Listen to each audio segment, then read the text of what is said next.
अस्सलाम वालेकुम दोस्तों, इंतज़ार की तमाम तर घड़ियां ख़त्म हो गई।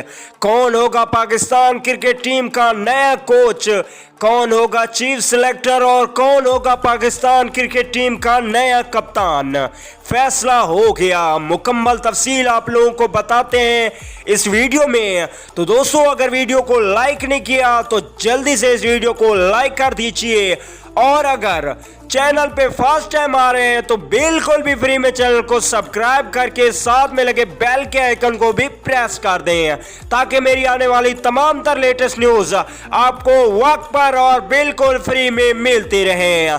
चलिए दोस्तों, बगैर कोई आपका कीमती वक्त ज़ाया किए आप लोगों को बताते हैं कि पाकिस्तान क्रिकेट टीम का नया चीफ सिलेक्टर कौन होगा, नया कप्तान कौन होगा और नया कोच कौन होगा। सबसे पहले बात कर लेते हैं नए कोच की। मिकी आर्थर और ग्रैंड फ्लावर की जगह पे कौन कोचिंग करेगा। अगर बॉलिंग कोच की बात की जाए तो पाकिस्तान क्रिकेट टीम के लेजेंड वसीम अकरम पाकिस्तान क्रिकेट टीम के बॉलिंग कोच होंगे। अगर बात की जाए ग्रैंड फ्लावर की जगह पे बैटिंग कोच की तो यूनिस खान पाकिस्तान क्रिकेट टीम के बैटिंग कोच होंगे।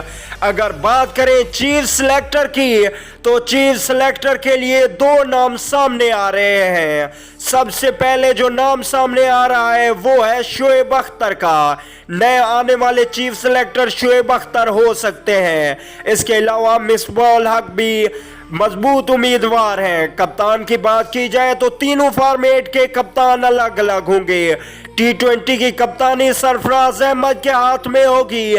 टेस्ट की कप्तानी अजहर अली, असद शफीक या शान मसूद के हाथ में होगी। अगर बात की जाए वनडे की कप्तानी तो वनडे की कप्तानी के लिए तीन उम्मीदवार हैं, मोहम्मद हफीज, बाबर आजम और इनके इमाद वसीम। तो दोस्तों, कमेंट करके जरूर बताइएगा कि पाकिस्तान क्रिकेट टीम का नया कप्तान बाबर आजम को होना चाहिए या नहीं। अगली वीडियो तक के लिए इजाजत दीजिए। आला निगहबान।